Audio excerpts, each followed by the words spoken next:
We're here for the government, we're here to help you. World's worst words. The challenge is, and I can see from government's perspective, is they have to cover all their bases. They have to have all the stakeholders involved, and they all move forward as a group.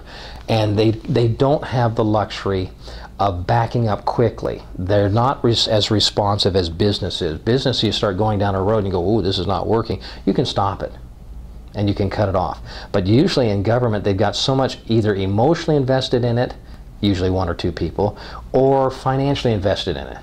And they're going to face criticism either way, that somehow, some way, that they should have known this was going to happen beforehand.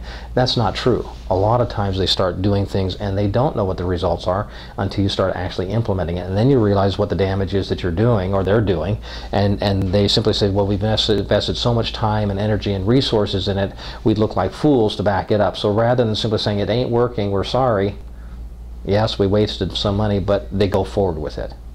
And that's the challenge, is to recognize before you get to that point, is this going to work or isn't it going to work? Who can we test this out? This is where it comes back to the small business people. If this were to happen, what does it mean to you? What would it do to your business? And are you going to end up filling out forms? Are you going to end up having to take out licenses? You know, and are we any better off because of it? Probably not. Probably not. The challenge that we have is that the state legislature is reactive in nature.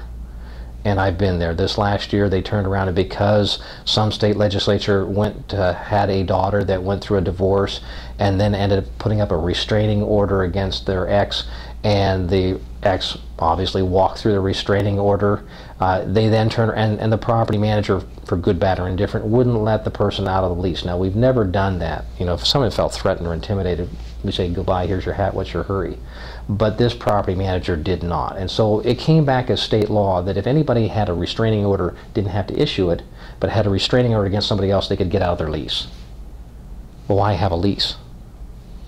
We understood both situations, both sides, and so it could have been handled. And I started asking other property managers, have you ever had a problem with this? And they said, no. If someone feels threatened or intimidated, if they don't feel, you know, I mean, why would I want to be on a witness stand in a courtroom saying I kept them in the lease because it was a lease? You know, so they showed up with a gun. You know, my lease is no, you know. And a lot of people said no. If they feel threatened, if they feel that their life is, you know, at their risk, we let them go, and we simply re-rent the property as quickly as we can. But now it became law. And what it did is those who were not threatened, those who were not intimidated, now said, aha, here's a way I can get out of my lease. And so it had the opposite effect on it, is that they were now using it against the property managers on it. And we're saying, guys, we handled the problem on our own before. We didn't need the law.